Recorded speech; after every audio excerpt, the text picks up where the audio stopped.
Are you feeling your husband or partner pulling away? Make sure to avoid this one mistake. This is going to be especially important for you if you tend to have an anxious attachment style. Hi everyone, Mireille Nicole here. In today's video, I'm going to share with you what to do and what mistake to avoid if you feel your partner or your husband pulling away from you. Now, I am totally guilty of having made this mistake myself. When I look back to the period of time where my husband and I were struggling in our relationship, I was doing this, and now when I look back on it, hindsight's 2020, right? I can see how it was continually contributing to our relationship going downhill. So you're definitely going to want to not make the same mistake I did, or if you find yourself in that spot right now, it might not be too late. So make sure to listen until the end of the video. So the most important thing you're going to want to avoid doing, the biggest mistake you can make if you feel your partner pulling away, is going to be to lean in, to chase after him, to really go into your needy energy, your insecure energy, which is totally out of your power. This was me, and this tends to be the automatic reaction when we have or lean towards an anxious attachment style. Now, it's okay to show you care or to express concern, but the way you do this is going to be very important. It might seem counterintuitive, but you really want to be intentional in this situation. You'll want to avoid leaning in, but it is okay to get curious at the beginning. It's okay to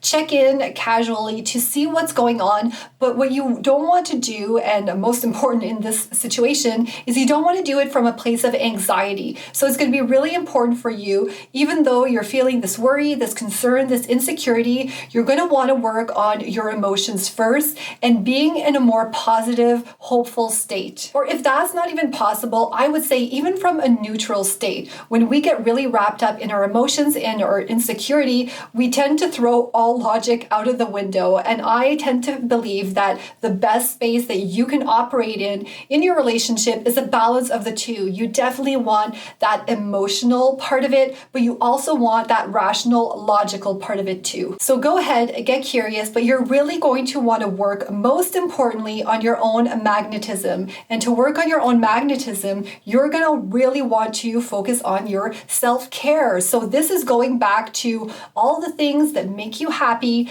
taking responsibility for what's not working so much in your life, what's throwing you off, what's making you feel insecure, what's making you worry about what happens if he pulls away, and really looking at these bigger picture, in-depth questions. And that is going to take a lot of focus. So if that can be any consolation, it can be hard not to lean in, but when you turn that around and focus on the work that you need to do, it's going to help distract you from what's going on in terms of the man. You really want, like the other relationship experts say out there, peel your attention off of the man, put it back on you. And a great way to think about it when you're working on that magnetism, you might be saying, and I say this all the time, right? You want to work on yourself, but you want to work at it from the perspective of what attracted your partner in the first place, right? A lot of times in relationships, I experience this, especially when you come out of divorce, losing who you are. Who are you truly? What do you enjoy? What makes you happy? What do you have power, control over? How can you shift your mood into the future?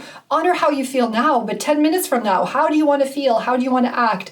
Looking at it from that perspective will usually help bring you back to who you are, and especially who you were in the beginning of the relationship. There is a reason why this person you're with was attracted to you, right? In most cases, unless it was really manipulative, who knows? But at the end of the day, there was something that drew him in. And when the relationship starts getting rocky, sometimes when day-to-day life comes in and we don't have the relationship skills that we need to navigate that, we can lose a sense of who we are, and we lose our own magnetism, the magnetism that we have. It's not about trying to fool someone. It's not about trying to be someone we're not. It's about coming back to who we truly are. And I reference the whole idea of anxious attachment style, not only because it relates to me, but if you're in a situation where you're with a partner that has an avoidant attachment style or tends to lean towards that, being in a situation where you feel him pull away is really going to dial up your anxiety, right? It's really going to set that off. And one of the ways to counteract that is really to look at how can you start giving yourself the things that you need, the things that you are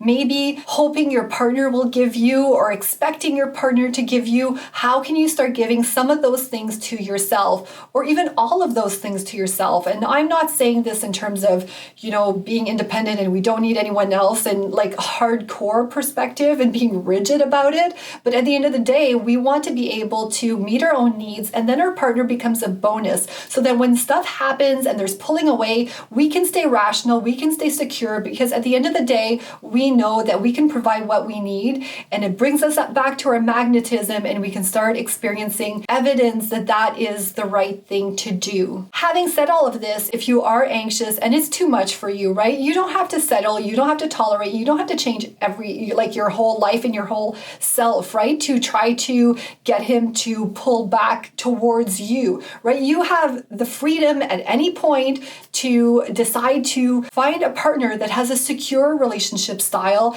that is going to be better able to meet your needs. But I don't want you to use that as a crutch either, where every time you feel in this situation where it seems like someone's pulling away, you're just going to jump ship and find someone else, because that is just going to perpetuate an unhealthy relationship pattern and ultimately not give you what you desire in terms of your happily ever after. So the more secure you can be, and the more that you can honor yourself and even honor his need, depending on the reason that he's pulling away, the better off that you're going to be in your love life, and the greater the chances that he will come back to you. Now, if you'd like more information on this or support, there is a link to the application form in the description below. Click on that, let's set up a chat and see what's going on in your own unique circumstances. If you have any questions, comments, or thoughts, leave them below. In the meantime, thank you so much for watching, and I will see you guys in the next video.